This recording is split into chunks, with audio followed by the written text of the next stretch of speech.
got a book here. The launch of the book, Jimmy Page biography by Salewicz, if I'm saying it right. So please come take it out.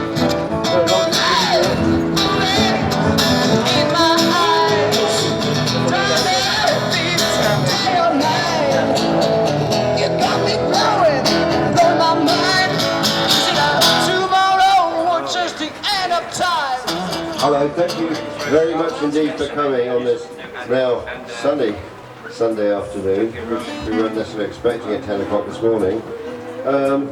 I'm just going to do some readings.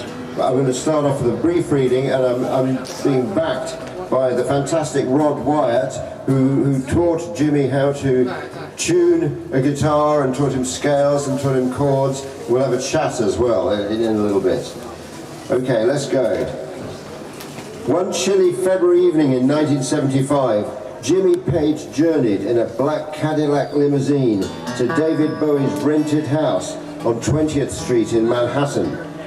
The Led Zeppelin leader and Bowie had known each other since the mid-1960s, Jimmy Page having played on several of David Bowie's early records. The pair were also linked through Laurie Matix, Page's Los Angeles-based underage lover, and a cause of considerable concern in the Zeppelin camp, thanks to the criminal complications this could create for the biggest band in the world. What few knew was that Bowie had taken Matix's virginity when she was just 14. With the superstar pair having been reintroduced by Mick Jagger, Bowie had invited Page over to his place for an evening's entertainment, largely comprising lines of cocaine and glasses of red wine, along with Ava Cherry, Bowie's girlfriend. Mired in his cracked actor phase, Bowie was known to be living on milk and cocaine and on the edge of madness. He had been inspired to devour the writings of Aleister Crowley, whose philosophy he had first dabbled in during the late 1960s. Bowie believed that Page's deep knowledge of Crowley had enhanced the guitarist's aura until it was rock hard and ringing with power. But, despite being intrigued, David Bowie was extremely wary of Jimmy Page.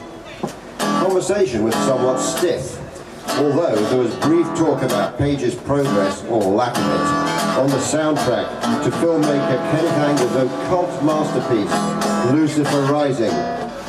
Attempting to inquire how Page had developed his extreme aura, Bowie found his questions were never answered. Page would simply smile mysteriously. It seemed that he did believe he had the power to control the universe, wrote Tony Zanetta, the head of Bowie's management organization in New York, Main Man, in his book Stardust.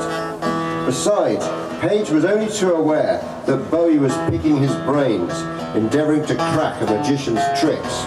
At one point, David Bowie disappeared out of the room, and Jimmy Page accidentally spilled red wine on a satin cushion. When the singer returned, Page tried to blame Ava Cherry, who wasn't even in the room. His guest's inscrutable behavior had already rankled Bowie, and now he knew that Page was lying. "I'd like you to leave," he said. Page's response was simply to smile at Bowie. The window was open, and Bowie pointed at it, snapping his words out furiously. "Why don't you leave by the window?" Page remained sitting there, maintaining his enigmatic rictus smile, gazing through Bowie. Finally, the Led Zeppelin leader stood up silently, stepped towards the front door, and left, shutting the door forcefully behind him.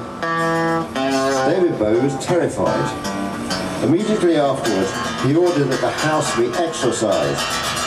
A sensitive soul whose perceptions were addled by drugs, Bowie believed it had become overrun with satanic demons whom Crowley's disciples had summoned straight from hell. When he later ran into Page at a party, David Bowie straight away fled the event.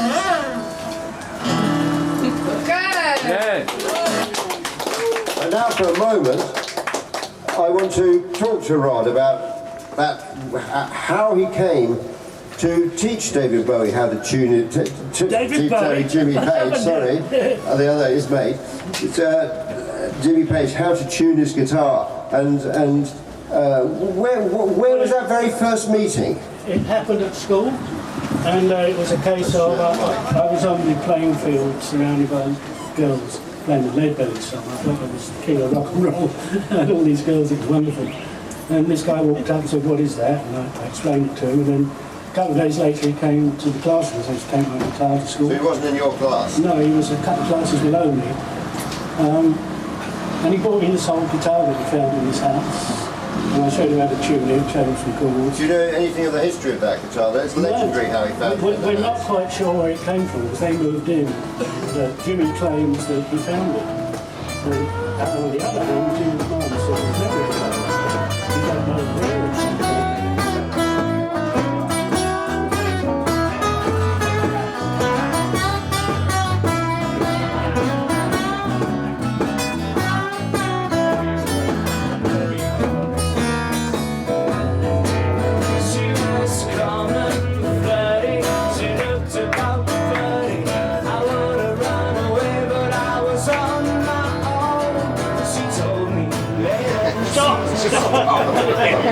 Very good.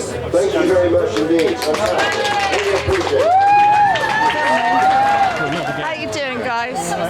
We're here live in Camden. On a wonderful Sunday afternoon. This man to sign his book. We're just tourists. We're just tourists. We're just passing through. Are we? Yeah, we're just passing through. Oh, so we can go now then? We go now, absolutely. Leave it to it. Yeah, why not? Yeah. They can sell the books and sign it themselves. Yeah, can't they? yeah. Why not? Brilliant. Of course, of course. Thank you very much. Thank you very much.